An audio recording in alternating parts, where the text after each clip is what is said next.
ইলেকশনের তফসিল দেওয়ার পরে আমরা নির্বাচন কমিশনকে বাংলাদেশে আর দেখতে পাচ্ছি না এবং গত এক সপ্তাহে বাংলাদেশে ছবির মহড়া হলো, পোস্টারের মহড়া হলো, সেই বিষয়ে নির্বাচন কমিশনের কোনো পদক্ষেপ আমরা দেখি নাই। বরঞ্চ একজন কমিশনার নিজ থেকে আগ বাড়িয়ে কথা বলেছেন যে নির্বাচন কমিশনের যে বিধিবিধান দিয়েছে সেগুলোর ভায়োলেশন হচ্ছে না। আমরা মনে করি এই ধরনের দলকানা নির্বাচন কমিশনার তাদের লজ্জা শরম থাকা উচিত। আমরা আশা করি যে ফেব্রুয়ারিতে 12 তারিখে যে ইলেকশনটা হবে এটা সুষ্ঠুভাবে অনুষ্ঠিত হবে।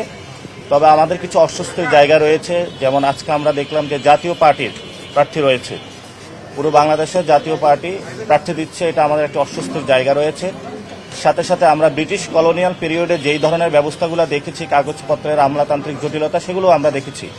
গত 15 বছরে আমাদের তরুণ সমাজকে একটি কথা বলা হয়েছে যে স্মার্ট বাংলাদেশ অর্থাৎ ডিজিটাল বাংলাদেশের আমাদেরকে বলা হয়েছিল, কিন্তু আমরা ডিজিটালে কোনো ছিটে ফোটাও দেখিনি। সে আমলাতান্ত্রিক জটিলতা প্রাগৈতিহাসিক যুগে যেভাবে কাজ হয়েছে সেইভাবে এখনো কাজ হচ্ছে। আমরা আশা করব ভবিষ্যৎ যারা সরকারে আসবে এবং আমাদের যে নেতৃত্বাধীন যে জোট রয়েছে সকলে আমরা মিলে একটি ডিজিটাল বাংলাদেশ উপহার দিব, যাতে এই ধরনের আমলাতান্ত্রিক জটিলতা না থাকে। ইনশাল্লাহ ঢাকা 8-এ জনগণের যে রায় হবে 12 তারিখে, সে রায়ে ইনশাল্লাহ সবাইকে আমরা আহ্বান জানাচ্ছি শাপলা কলিকে বিজয় করার জন্য, নতুন বাংলাদেশ গঠন করার জন্য।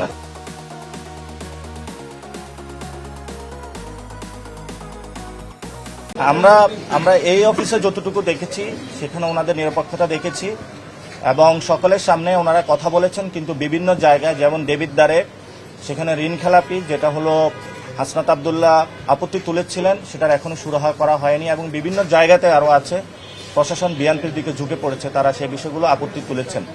আমরা এই পর্যন্ত এখানে আপত্তি পাইনি। আমরা মনে করি ঢাকা 8-এ পলিসি বেসড একটি সুষ্ঠু ইলেকশন হবে, এখানে পেশি শক্তির কোনো মহড়া হবে না, মাফিয়াতন্ত্র কায়েম হবে না।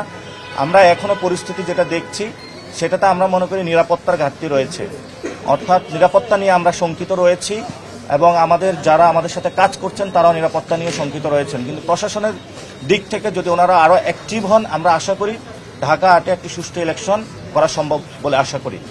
ওনার জয়ের চেয়ে হলো হারার রেকর্ড বেশি। সো ইনশাল্লাহ এবার শাপলাকলি জয় হবে, আমরা এটা আশা রাখি সবার উপরে বিশ্বাস রাখি। আর জামায়াত ইসলামীর বিভিন্ন জায়গায় তারা প্রার্থিতা দিয়েছেন, ইসলামী আন্দোলনও দিয়েছেন।